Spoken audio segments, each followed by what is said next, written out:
Fidèles téléspectateurs de l'RTNT Katanga, nous vous disons bonsoir. C'est un réel plaisir de vous retrouver après une année. Quand je dis après une année, ça signifie que nous sommes en 2021. C'est la première émission de l'année 2021, première émission de votre magazine économique concret que vous suivez chaque mardi à 20h15 et en rediffusion le jeudi à 13h45.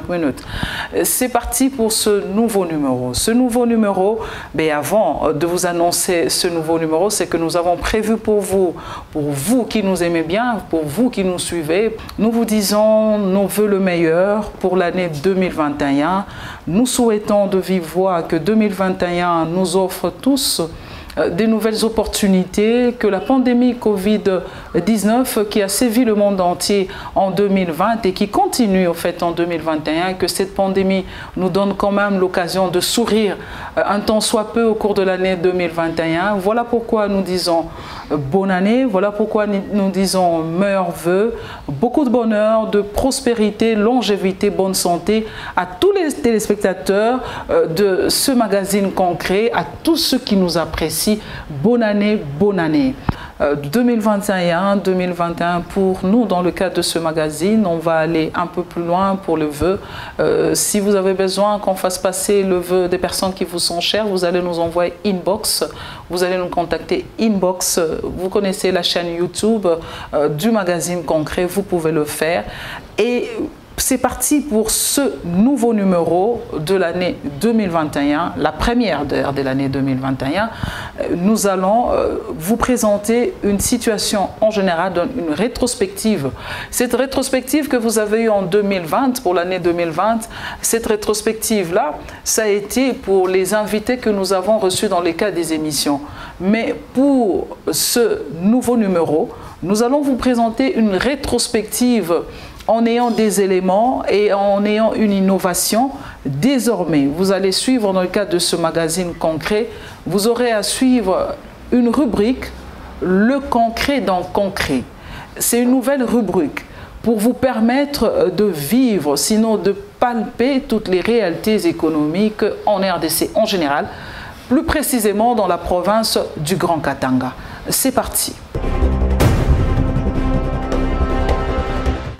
Covid-19, cette pandémie à coronavirus n'a pas encore dit son dernier mot. En République démocratique du Congo, je pense que nous sommes en train déjà d'entamer un mois depuis l'on a instauré le couvre-feu qui a été instauré par le chef de l'État, donc le gouvernement de la RDC. On a instauré le couvre-feu parce que simplement la deuxième vague est en train d'attaquer ou sinon attaquer plusieurs pays du monde et la RDC n'est pas épargnée. Une première mesure, couvre-feu, mais aussi en dehors de cette mesure de couvre-feu, il y a également cette observance, sinon l'observation de gestes barrières. Nous continuons tous à observer les gestes barrières qui sont des gestes vraiment importants pour chacun de nous, pour que nous arrivions à vaincre au fait cette pandémie à coronavirus. Et j'aimerais rappeler, fidèles téléspectateurs, que nous avons eu à lancer ce message déjà l'année passée.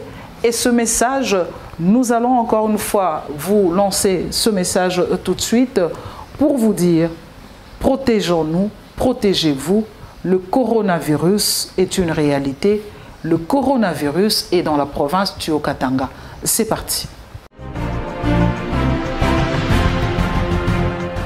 À toutes et à tous, j'aimerais vous dire que le coronavirus, de son nom scientifique, Covid-19, est une réalité en RDC et particulièrement dans la province du Haut-Katanga. Je vous demande à toutes et à tous d'observer les mesures d'hygiène. C'est très important. Protégeons-nous, protégez-vous. Ensemble, nous allons vaincre le coronavirus. Vous venez là de constater que nous avons eu à faire une sensibilisation sur cette pandémie, un message, un petit spot pour interpeller chacun de nous. Et ce message, nous l'avons fait en 2020, je pense que c'était au mois de mars. Et pourquoi nous avons fait ce message? Parce que simplement, cette pandémie n'a pas seulement créé une situation de crise sanitaire.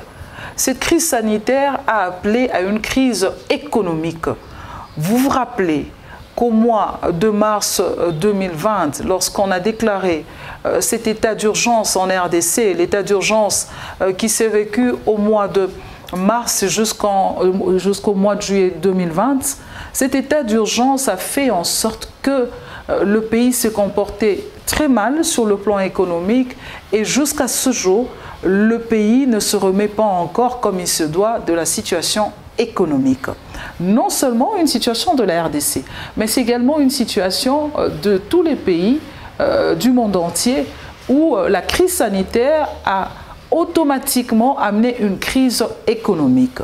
Vous allez constater aussi qu'il y a eu des choses qui ont évolué. Je prends le cas, lorsqu'on a déclaré cette pandémie, nous avons vécu au cours de l'année 2020 une hausse exagérée des prix de première nécessité. Et cette hausse exagérée, la situation s'est un peu améliorée à partir du mois d'août 2020. Nous allons y revenir. Mais pour l'instant, nous avons eu le temps d'interviewer un des spécialistes, un des habitués de ce magazine, un de responsables d'une ONG qui s'occupe au fait des finances publiques. Il a eu le temps de donner son point de vue sur ce qu'a été l'année 2020. Suivez M. Jean-Luc Ayoko Chikuma, qui est au fait le coordonnateur général de la PODEFIP. Suivez son point de vue sur la rétrospective 2020, comment il a vu les choses sur le plan économique et comment il pense que les choses peuvent évoluer en 2021 sur le plan économique. Suivez. Bon, ce qu'il faut retenir sur le plan économique, c'est que ça a été perturbé, vraiment perturbé par le Covid, dans plusieurs domaines. Et ce qui fait aussi qu'il faut retenir que quand l'économie est troublée, quand les gens n'ont pas assez de moyens, donc même le paiement de de taxes et impôts sont compliqués. Par conséquent, même le budget du pays est perturbé. Ça, c'est dans plusieurs domaines. Donc, nous pouvons dire 80-90% des domaines. Mais il y a des domaines où, entre nous, qu'on ne se cache pas les faces, qui ont quand même multiplié ou doublé ou quadruplé. Par exemple, le petit commerce, ça n'a pas tenu. Donc, le petit commerce n'a pas tenu parce qu'il y a eu confinement, il y a eu tout ce qu'il y a eu comme règles. Vous sentez que les commerçants, les petits commerçants, n'ont pas pu faire leurs activités à la normale. Nous pouvons prendre aussi le domaine comme l'agriculture. Ce sont des domaines qui ont posé beaucoup de problèmes parce que, vous savez, il y a des mouvements de personnes qu'il faut faire, il y a l'attroupement qu'il faut avoir, et tout ça a fait que ça a beaucoup bougé. Et nous pourrions même dire que le transport aussi a connu beaucoup de problèmes parce qu'il fallait réduire le nombre de personnes, il fallait essayer d'augmenter, doubler les prix qui n'étaient pas à la portée de toute la population. La population s'est décidée de marcher. Donc il y a eu tout ce domaine-là. Mais nous pourrions dire le domaine qui a pu marcher, c'est le domaine minier, parce que ce n'est pas un secret pour tout le monde. Et quand on l'avait dit la première fois, les gens ont douté, mais le ministre national l'a confirmé. Pourquoi est-ce que le domaine minier a pu fonctionner? C'est ça la question fondamentale. Nous disons ça fonctionnait pourquoi? Parce que les travailleurs ont été retenus 24 heures sur 24 heures en train de travailler. Donc, ils étaient à l'usine, qui pendant 1 mois, qui pendant 2 mois, qui pendant 3 mois. Donc, ça a permis que la main-d'œuvre était disponible et fortement doublée par rapport à tout le jour. Parce qu'ils ont travaillé nuit et jour.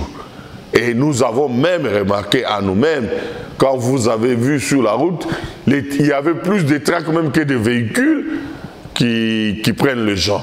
Donc ce domaine a fonctionné. Mais malheureusement, ce qu'il ne faudrait pas encourager, ce que nous demandons à notre gouvernement, c'est que ça devait avoir des conséquences sur les travailleurs.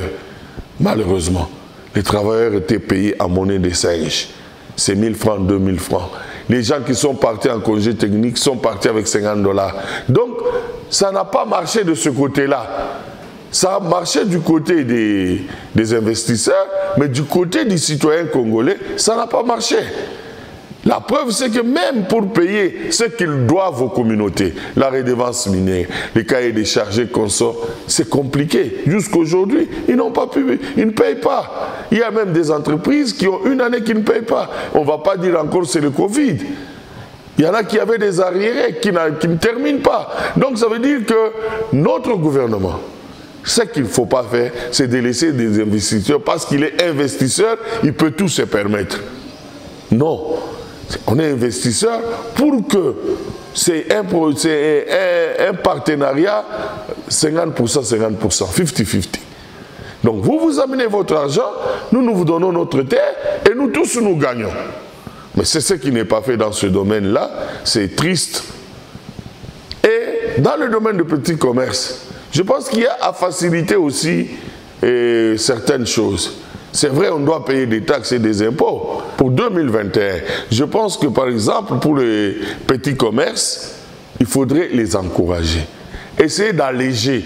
Je sais que c'est difficile, tout ça, les gens, les percepteurs veulent gagner beaucoup d'argent. Je sais que quand les taxes sont nombreuses et à un prix exorbitant, on ne gagne plus rien. Et de cesser de négliger les petites taxes de 1000 francs, de 2000 francs. Parce que quand il faut payer 1000 francs, 2000 francs, 5000 francs, ça part toujours dans la poche. Ça ne part pas dans le trésor public. Et c'est dangereux. Dans la poche de qui? Des percepteurs. Donc dans la poche des agents. Parce que je ne vois pas quelqu'un qui va prendre une taxe à 19 h, à 20 h. Il va mettre dans quel compte? Et puis, ce qu'il faut faire, c'est encore accentuer un peu la culture fiscale. Le Congolais n'a pas cette culture fiscale. Et les gens préfèrent corrompre en lieu de payer. Donc ça veut dire qu'il doit payer par exemple 100 $ là, mais il préfère payer en petite monnaie là. Mais il ne comptabilise pas cette petite monnaie. Mais quand il va arriver à la fin de l'année, il aurait même payé 300 sans se rendre compte. Donc je pense qu'il faut, le gouvernement et la société civile doivent s'y mettre pour vraiment créer une culture fiscale. Déjà au début de cette année 2021. Oui, déjà maintenant. Parce que la culture d'attendre les recouvrements forcés, non, il faut attendre, non. Je pense qu'il faut maintenant. C'est comme l'IRL, l'IF et l'IRL. Donc, au moins, il faut déjà commencer à déclarer aujourd'hui. Mais on ne fait aucune campagne pour dire aux gens, allez déclarer. On attend pour faire un recouvrement forcé. Et un recouvrement forcé qui ne réussit toujours pas parce qu'il y a beaucoup d'interférences. Il y a les trafics d'influence, il y a tout ça. Moi, je pense que c'est maintenant qu'il faut sensibiliser, alors vraiment sensibiliser, pour que nous puissions, parce que les soucis, si nous avons des richesses aujourd'hui, c'est pour que le citoyen vive, pour le bien-être du citoyen. Donc, ce que nous allons demander, c'est d'abord aux autorités que dans l'économie actuellement, il faut faire des sacrifices. Faire des sacrifices, je voudrais dire quoi? Je voudrais dire, on ne doit pas continuer à supplier les investisseurs. Un investisseur qui ne respecte pas les règles, on le fait partir. Aujourd'hui, le code minier est très clair. Il y a de fond la quotité des communautés. Ce sont ces communautés qui supportent la pollution, tout ceci. Nous vivons tout ce qu'on est en train de détruire par ces entreprises minières. Alors, comment voulez-vous qu'une entreprise qui fait une année, qui ne paye pas la quotité de l'ETD, des communautés, qui ne veut pas qu'on fasse le cahier des charges, cet investisseur, il faut le faire partir. Et aux investisseurs, sachez que vous avez des devoirs. Vous n'êtes pas venus ici comme si vous étiez en brousse seul. C'est un pays, vous ne l'avez pas conquis.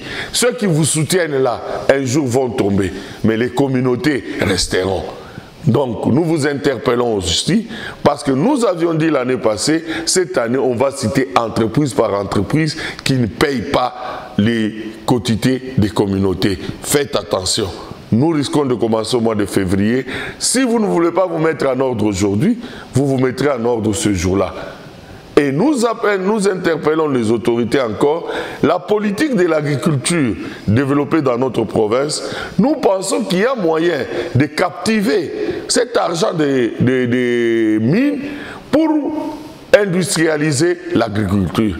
Parce que si nous voulons avoir la sécurité alimentaire, ce n'est pas avec la houe, mais plutôt avec des engins.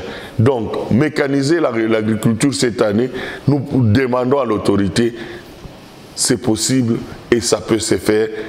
Et appuyer aussi la campagne sur la culture fiscale. Je pense que les 3 points nous aideront à nous développer.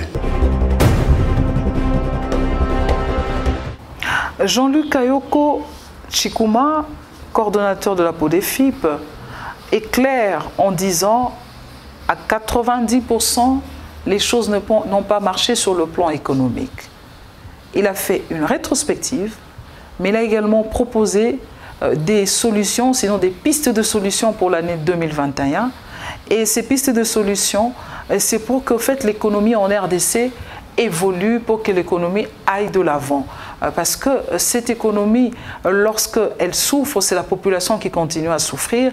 Et il n'y a pas que ce que lui a proposé, mais il y a également cette façon de voir les choses. Nous sommes dans cette rubrique, le concret dans le concret. Nous avons le concret dans le concret. C'est pour qu'on vous montre clairement ce qui se passe. Ce qui se passe en ce qui concerne le panier de la ménagère. Ce qu'a été 2020 en ce qui concerne le panier de la ménagère, je prends de mars à décembre 2020, le panier de la ménagère a beaucoup souffert.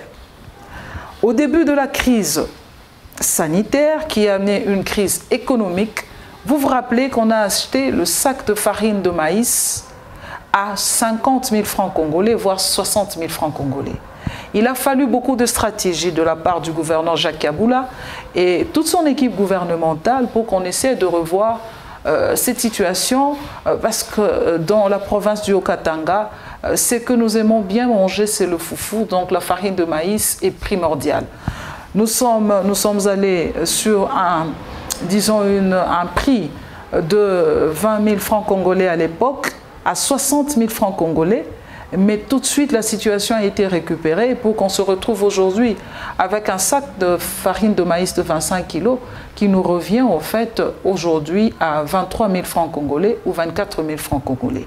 Donc ce sont des efforts qui ont été fournis. Il faut reconnaître quand il y a des efforts qui sont fournis de la part du gouvernement provincial. C'est un cas que nous prenons, mais cela n'exclut pas que le panier de la ménagère avait souffert en 2020 et que ce même panier continue à souffrir en 2021, quoique certains prix n'ont pas beaucoup bougé dans le marché, mais il y a quand même cette crise économique que l'on a vécue en 2020, qui continue à être vécue en 2021, et pour cela, nous avons fait un tour, nous avons fait la ronde de quelques produits.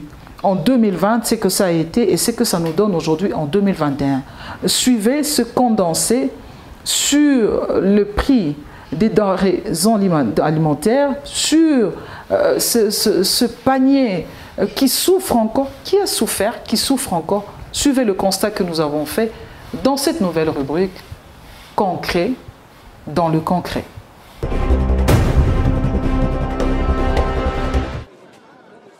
L'économie de la RDC toujours en récession, avec des chiffres qui arrivent jusqu'à moins 2,4% de croissance depuis l'arrivée de la pandémie en mars dernier sur le territoire du pays des Lumumba. Au moment où l'Afrique s'apprêtait à célébrer une nouvelle année 2020 qui s'ouvrait vers une nouvelle décade d'action sur la réalisation des objectifs de développement durable, la planète entière venait de connaître en fin d'année 2019 un choc sanitaire violent, la propagation de la Covid-19 qui a pris tout le monde par surprise. Face à la propagation vertigineuse de cette maladie à travers le monde, l'Organisation mondiale de la santé, l'OMS, a déclaré en date du 30 janvier 2020 l'urgence sanitaire de portée internationale, avant de la relever le 11 mars suivant au rang de pandémie mondiale. Ainsi, les impacts sanitaires et socio-économiques sont devenus plus que réels depuis l'arrivée de la Covid-19 en RDC. Sur le marché des biens et des services, l'on note un rythme effréné de montée de prix. Cela se justifie par les 7% d'inflation enregistrés depuis mars, mois qui marque le début de la Covid-19 en RDC. Ce qui explique la hausse des prix des produits de première nécessité. Entre autres produits, la farine de maïs, qui pour un sac, le prix a grimpé jusqu'à 14 000 francs congolais, voire même 40, 45 ou 50 000 francs congolais. Une situation qui n'a pas du tout arrangé le panier de la ménagère. La tension est plus accentuée sur le marché de change. L'unité de monnaie américaine vaut 1906 francs congolais au taux de la Banque centrale contre 1977. Sur le marché parallèle, ainsi les réserves de change ont poursuivi leur baisse. À la première semaine du mois de décembre 2020, l'inflation nationale de la semaine s'est affaiblie à 0,120% contre 0,86% la semaine précédente. L'effet domino s'est également fait ressentir sur la hausse des prix d'autres produits comme les vêtements, les articles de bijouterie, les produits des soins personnels, mais aussi les produits pharmaceutiques, les produits d'entretien et réparation courante de logement, le transport, que dire des produits des consommations journalières, l'huile, mais aussi les légumes. Les contre-performances affichées par l'économie au premier trimestre de l'an 2020 se sont fait encore plus ressentir au cours de l'année 2020 tout entière. Concret dans le concret, c'est une nouvelle rubrique que vous allez suivre chaque fois dans ce magazine. Vous venez de voir ce qu'a été 2020. 2020 n'a pas été une année facile. 2020 a été une année compliquée sur tous les plans, mais nous ici, nous insistons sur le plan économique. Le franc congolais, qui est la monnaie utilisée en RDC, mais qui fait face chaque fois à la dollarisation. La dollarisation a pris le devant, la dollarisation s'est vécue d'une manière spectaculaire. Nous avons un dollar qui s'est changé à l'époque, donc en 2020, sur le marché de la banque. Nous avons eu un dollar à 1900 francs congolais, mais les réalités sur terrain, le marché noir ou le marché parallèle, si on peut le dire ainsi, nous nous rendons compte qu'à ce jour, donc en janvier 2021, nous avons un dollar qui s'échange à 2000 francs congolais et voire même 2050 francs congolais. Donc la situation n'a pas du tout changé, la situation ne fait que s'empirer. Mais plus grave encore, lorsque cette pandémie a commencé, lorsque nous sommes allés dans toutes ces périodes, état d'urgence, confinement, nous avons vécu le prix du transport en commun qui a été revu à la hausse avec des instructions bien précises. Lorsque ce prix a été revu à la hausse, il a été demandé que l'on réduise le nombre de passagers à bord d'un taxi ou sinon d'un taxi-bus. Mais l'ironie du sort, on est revenu dans l'ancien système, c'est-à-dire le nombre de passagers est redevenu à la normale, mais le prix reste toujours ce prix-là lors de l'état d'urgence. On se pose la question en 2021 si ça va continuer ainsi. Donc il est temps que nous en appelions au fait à ceux qui gèrent ces différentes structures. Nous en appelons à la conscience de la division, économique. Nous appelons à la conscience de ceux qui gèrent le transport dans la province du Haut-Katanga, parce qu'il faut le dire, chacun doit faire le travail à son niveau. Le gouverneur fait sa part, le maire doit faire sa part, mais aussi ceux qui sont habilités à gérer toutes ces structures pour la réglementation des prix doivent faire leur part.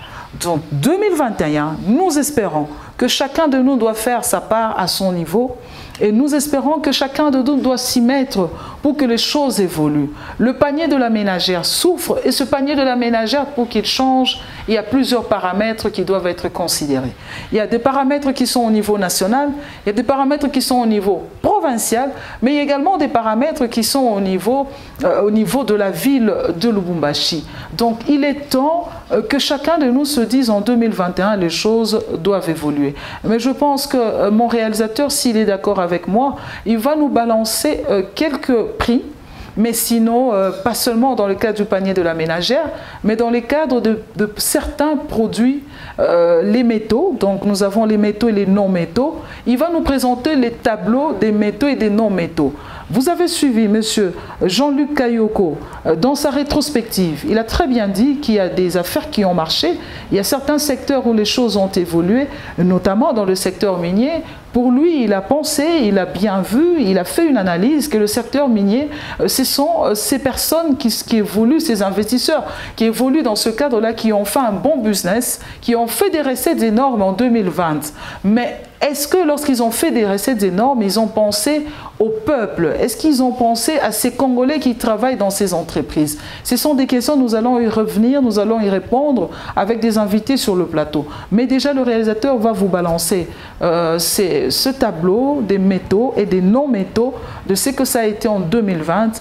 Et en 2021, nous allons voir comment ça va se comporter, comment ça va se passer dans le... disons sur le marché, comme nous appelons la bourse. Au niveau de la bourse, on va voir comment ça va se passer. La bourse de Londres, on va voir comment ça va se passer, parce que c'est au niveau de la bourse que nous avons une idée sur ce que présentent ou doivent représenter le prix de métaux et des non-métaux. La RDC, un pays riche, immensément riche, un scandale géologique, mais on se retrouve avec des réalités qui font mal. Le peuple qui continue à souffrir, non parce que le peuple veut souffrir, mais parce que simplement il y a un problème au niveau de la réglementation de certains prix. Donc suivez ce que ça a été, mais aussi nous en appelons à la conscience de ceux qui continuent à diriger au niveau national de faire quelque chose.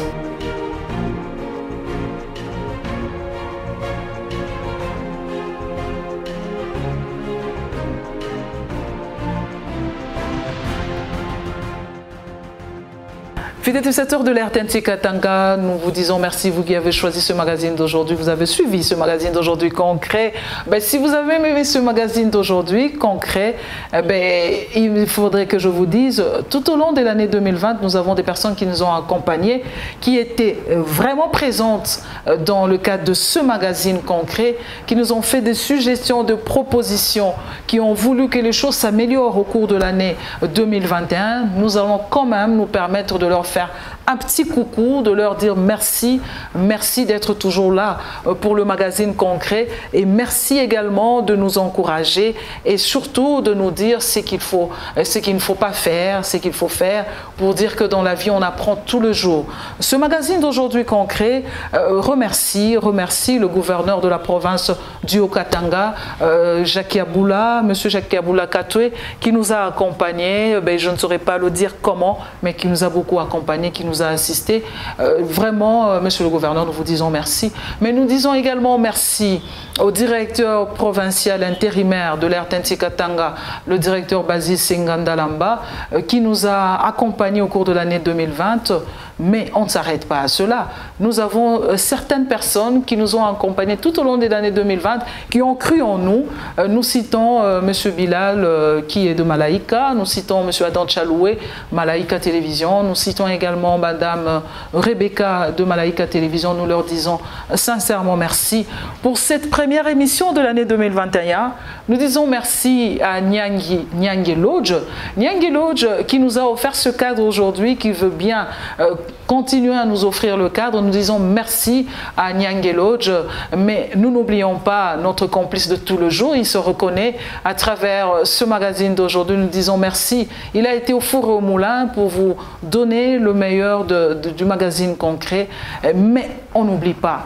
également tous les amis de l'RTNC Katanga, les confrères, les consoeurs qui ne cessent de nous assister à l'RTNC Katanga, Monsieur Bilima Sumbuko, Monsieur Alidor, nous avons le chef Kibambe et tous les amis techniciens. Nous vous disons merci pour votre accompagnement, mais tous nos invités, tous ceux qui sont passés au cours de l'année 2020 à travers ce magazine concret, nous vous disons merci d'avoir été là pour rendre ce magazine agréable et nous vous attendons au cours de l'année 2021. Vous êtes nombreux. Je ne saurais pas citer tous les noms. Vous savez que ce n'est pas dans mes habitudes, comme nous le disons en RDC, le phénomène Mabanga. Mais pour cette première émission de l'année 2021, j'étais dans l'obligation, je suis dans l'obligation de vous remercier. À vous, fidèles téléspectateurs, ne vous fatiguez pas de nous suivre chaque mardi à 20h15 sur la RTNC Katanga et jeudi en rediffusion à 13h45. Merci pour vos suggestions, vos propositions. Et vous êtes toujours les bienvenus et vous serez toujours les bienvenus dans ce magazine concret. N'oubliez pas, il y a toujours la chaîne YouTube du magazine concret. Bye bye et à la prochaine.